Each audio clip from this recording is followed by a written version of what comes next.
Quiero comenzar dando las gracias por la invitación a los dos profesores que me han invitado, muy en particular al profesor Alberto López Basaguren, al que conocí en Madrid en una conferencia en la que él era moderador y de la que yo me quise bajar, por cierto, 15 días antes, porque estaba de baja y entonces mi entonces director de tesis no me dejó, que es Rafael Bustos, y no me dejó desapuntarme a 15 días y yo, pues bien, ¿no? ¿Qué hizo? Porque venir a San Sebastián siempre es magnífico y además el programa es excelente. Bueno, yo voy a hablar de algo distinto y de un tono distinto, quizá porque va tiendo al optimismo. Entonces voy a hablar de la cooperación, la pandemia como punto de inflexión. No, yo estoy en ese momento en el que de cerca, mejor sin gafas, de lejos con gafas, hasta que si ven que hago esto, por ahí va. Bien, como se ha repetido varias veces, vamos hacia un mundo cada vez más conectado en el que los estados tienen que asumir problemas de mayor dimensión que no pueden afrontar solos, que no afrontan solos, ¿no? El capitalismo liberal, vamos a ver si yo soy capaz de saber cómo funciona esto, pues me empiezo mal, es al revés, socorro. El capitalismo liberal ha atravesado una crisis posiblemente existencial con la crisis del euro o de la deuda soberana, si pensamos en perspectiva global. La revolución digital ya nos llama a las puertas. A ver, ajá, está aquí. El cambio climático no lo puede negar nadie que tenga el más mínimo afecto por la ciencia. La inmigración sigue siendo un conflicto político y un terrible drama social. El cuestionamiento del Estado de Derecho ataca al mismo corazón de la Unión Europea. Vemos surgir movimientos populistas que desdeñan reglas hasta ayer incontestables en democracias asentadas. Añadamos la pandemia, añadamos la guerra en Ucrania. Problemas que se retroalimentan entre sí y que llevan a crisis complejas, únicas, persistentes e indefinidas, nos viene a decir Arthur Benz, tanto respecto de su evolución como de sus consecuencias. Los problemas comunes pueden generar dos reacciones. De una parte, pueden generar un sentimiento de vulnerabilidad compartida y auspiciar soluciones audaces y conjuntas, ¿no? Siguiendo a Ute Freber y su trabajo sobre la confianza, su magnífico libro de Vertrauen, una obsesión de Moderne, que es un libro estupendo, nos enseña cómo la confianza puede ser la base para avanzar en momentos complicados. Una confianza que nos decía Luhmann se apoya en la certeza derivada de las normas y de la experiencia y de las normas establecidas, ese confidence, ¿no?, que dicen los ingleses, pero también en las esperanzas, en las expectativas, ¿no?, de poder resolverlo, ese trust, ¿no? Porque en español yo no veo los dos, pero en inglés nos permite hablar de los dos términos, ¿no? Ese trust que es tan importante en los estados descentralizados, que es tan importante en la Unión Europea, esa confianza que inspiró el programa Next Generation EU. Porque, por ejemplo, durante la crisis del euro fue muy importante o fue clave lo que llamaron el moral hazard. Bueno, es que si yo ahora apoyo a Grecia, Grecia se va a aprovechar, ya en el futuro no va a cumplir las normas. Los economistas nos explican que el moral hazard funciona cuando los estados no confían entre ellos, que de hecho es una muestra de desconfianza. Y es muy llamativo que en la primera reunión del Eurogrupo en la pandemia, lo primero que salieron a decir es: el moral hazard no está en la mesa. Fue lo primero que dijo el Eurogrupo. También es cierto que se puede generar el movimiento contrario. O sea, en vez de generar confianza, pues como estamos viendo, el auge de los populismos, del que se ha mencionado aquí ya, están muy favorecidos por las crisis continuas de los últimos años. Pero como yo voy a hablar de cooperación, voy a hablar de confianza. Vamos a olvidarnos del auge de los populismos por ahora. Siguiendo a Arthur Benz, la cooperación en los estados democráticos es muy compleja porque los actores se deben a su vez a sus electorados o al Parlamento, depende, ¿no? Porque la cooperación suele ser de ejecutivos, ¿no? Claro, en los estados descentralizados las arenas democráticas se multiplican. La multiplicación de espacios de decisión que deben ponerse de acuerdo entre sí lleva a una multiplicidad de intereses, en muchas ocasiones contrapuestos, de medidas alternativas a adoptar, de posibilidades de veto enormes, ese joint decision trap de Fritz-Zard, del que nos hablaba el profesor Sommermann. La respuesta acaba siendo gradual, incrementalista, la teoría de los pequeños pasos. Pero esta respuesta incrementalista posiblemente no es idónea para la enormidad de los problemas que se afrontan, ¿no? La pandemia hacía indispensable dar un salto y darlos juntos, pero a su vez era lo que, en una expresión muy acertada, los profesores canadienses llamaron un complejo problema intergubernamental. Nunca había sido tan necesaria la cooperación, nunca fue tan grande la tentación de culpar a otro. Las crisis pueden ser catalizadores de cambio, pero ¿hasta qué punto, no? ¿No puede ser más fuerte el intento de evitar las consecuencias políticas negativas y capitalizar el descontento? Si es necesario un cambio profundo de las políticas largamente desasentadas en un país o en un continente, de su contenido o del proceso de decisiones, ¿es factible? ¿Puede un cisne negro cambiar la trayectoria de una manada de elefantes? Como se preguntaba en un magnífico artículo Frank Castles, ¿por qué es tan difícil cambiar los estados sociales occidentales incluso en crisis? Porque son estructuras mastodónticas en el que la mayor de las crisis acaba siendo nimia para cambiarlos. Bueno, para bien o para mal, puede que no tengamos solo un cisne negro, puede que hayamos tenido varios en los últimos años. Hemos tenido varias crisis a lo largo del tiempo con impacto en elementos clave. Como antes decía, desde que era el profesor Tudela, estábamos todavía estudiando la crisis del euro y saltó la siguiente. Pues es que ahí están todavía las consecuencias de la crisis del euro, ¿no? Consecuencias a larguísimo plazo. Políticas, económicas y sociales. Clave, el estallido del modelo de partidos en varios países, los resultados electorales, surgimiento de partidos, hundimiento de otros. España es un caso, pero no es el único. El aumento de la desigualdad personal y territorial en toda Europa, la brecha campo-ciudad. Todas las crisis hacen que se aumente la desigualdad, también la territorial, pero la propia Comisión Europea nos advertía no hace tanto que uno de los graves problemas de la crisis del euro es que las brechas se agrandan durante las crisis y después ceden. Pero tras la crisis del euro no pasó. La brecha territorial y personal se mantuvo. No se redujo a la velocidad que en crisis anteriores cuando esta empezó a pararse, ¿no? En el caso español hay que apuntar una crisis territorial en el marco del llamado procés catalán, que no se entiende sin la crisis del euro y de todo lo que había, que llevó a un agotamiento del Tribunal Constitucional, como él mismo denunció, hay una sentencia clarísima del 2014, ¿no? Un callejón sin salida de la política territorial. El 155 fue una manera de hacer pausa para volver a iniciar el sistema. Una ruptura de las relaciones entre actores a todos los niveles. Para mí es muy sintomático, por ejemplo, como Cataluña, que había sido la gran paladín de la participación autonómica en la Unión Europea, en la que había impulsado todos los grandes acuerdos, se llegó incluso a participar en las reuniones del Consejo de la Unión Europea cuando le correspondía. Esto era impensable, ¿no? O sea, a todos los niveles.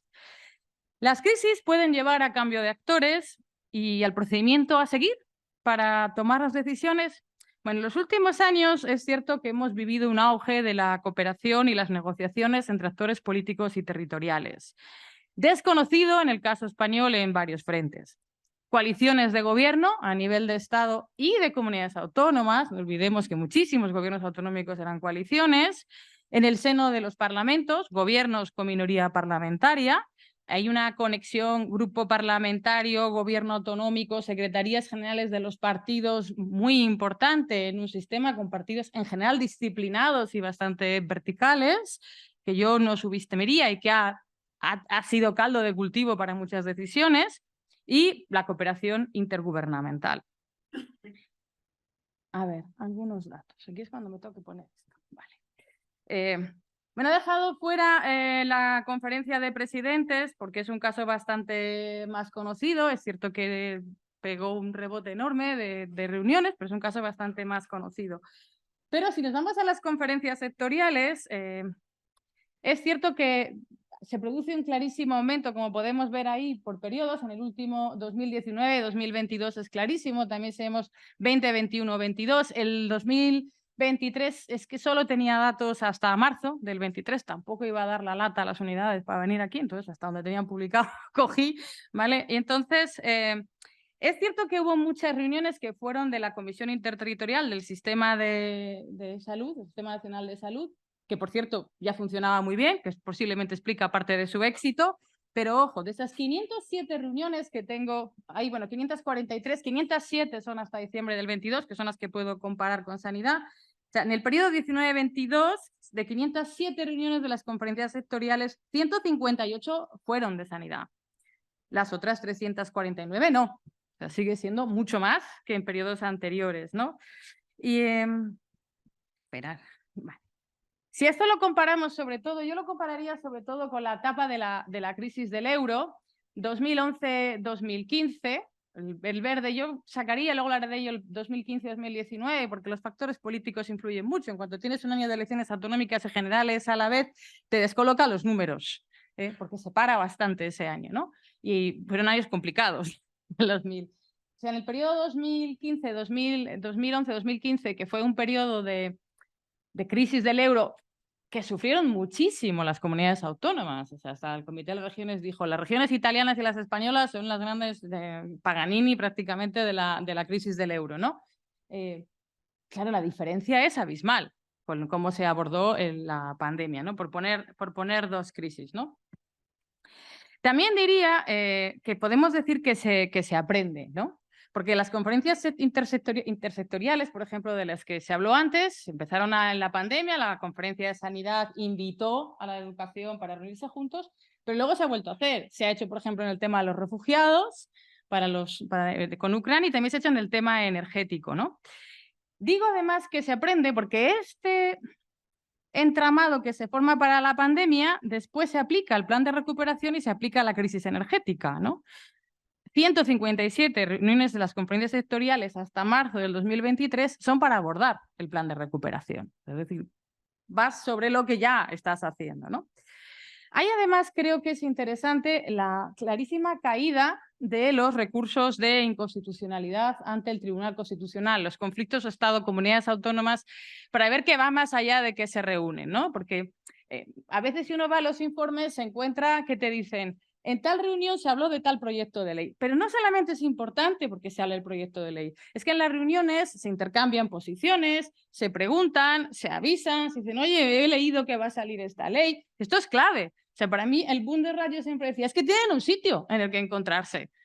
Parece una tontería, pero nosotros no tenemos un sitio donde encontrarnos y es importante que hablen entre ellos porque al final se hablan de muchas cosas, ¿no? Entonces, si comparamos el pico del conflicto de competencias que se produce en la legislatura en el 11-15, con las últimas, la diferencia es sencillamente abismal. Es cierto, yo creo que quizá todavía es más significativo esto, ¿no? Fijémonos la diferencia en el porcentaje de leyes estatales recurridas. Comunidades autónomas contra el Estado. O sea, la caída es clarísima en el número de conflictos ante el Tribunal Constitucional.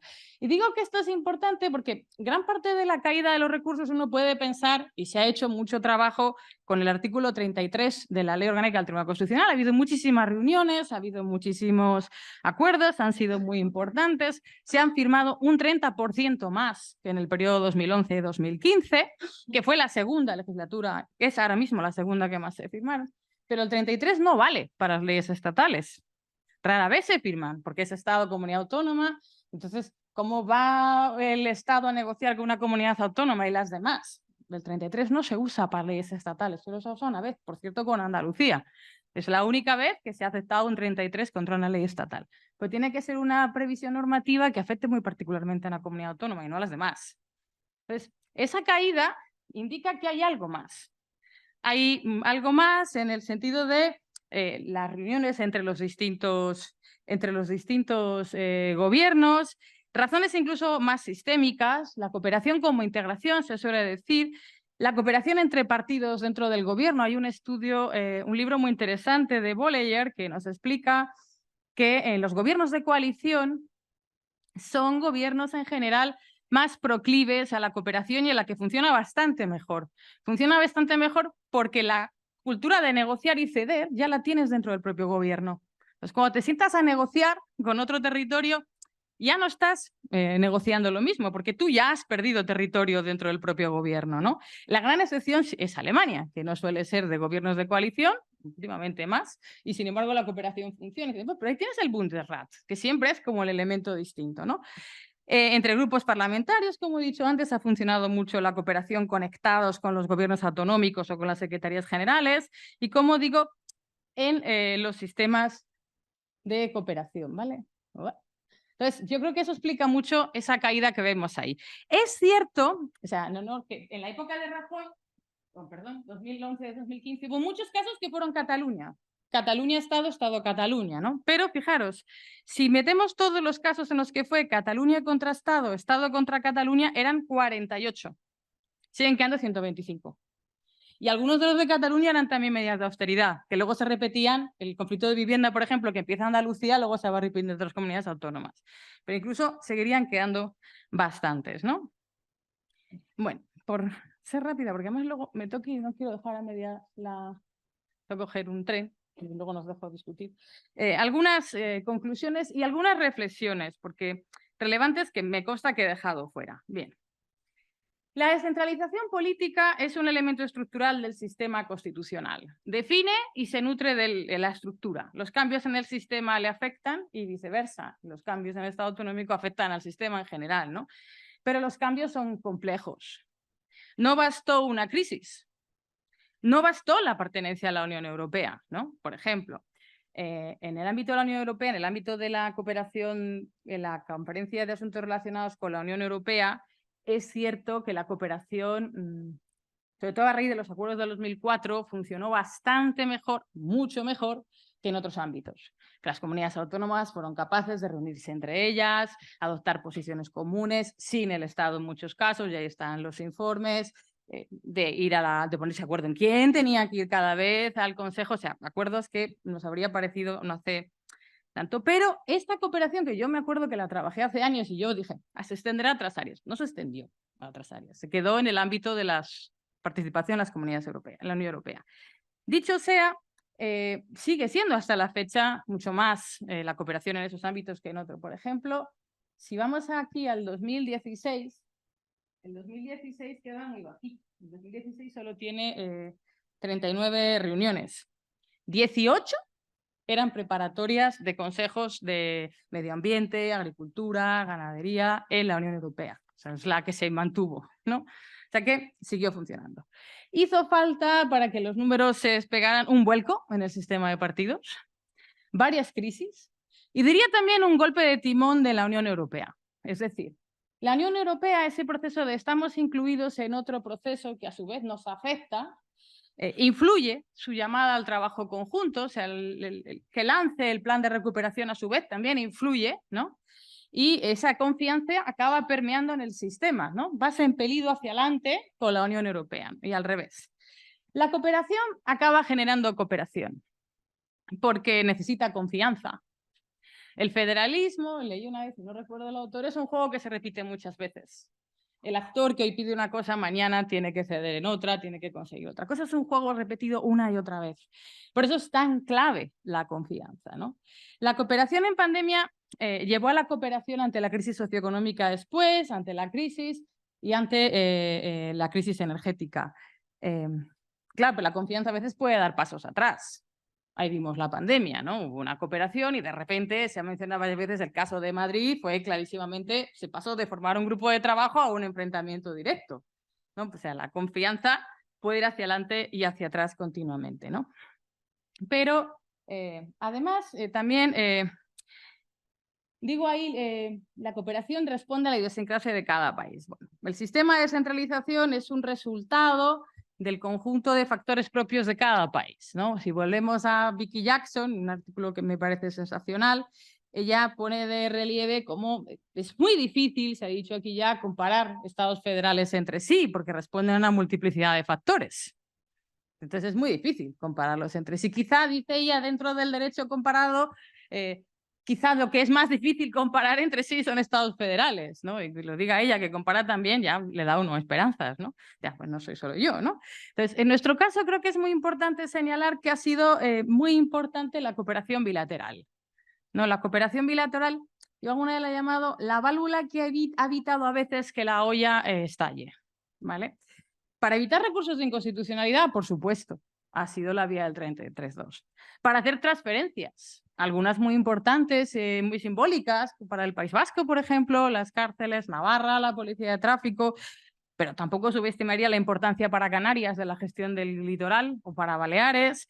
Reuniones de comisiones bilaterales con diversas comunidades autónomas fue clave para mostrar una normalización con Cataluña, pero también hubo reuniones con Asturias, con La Rioja, para ir mostrando que había reuniones, ¿no?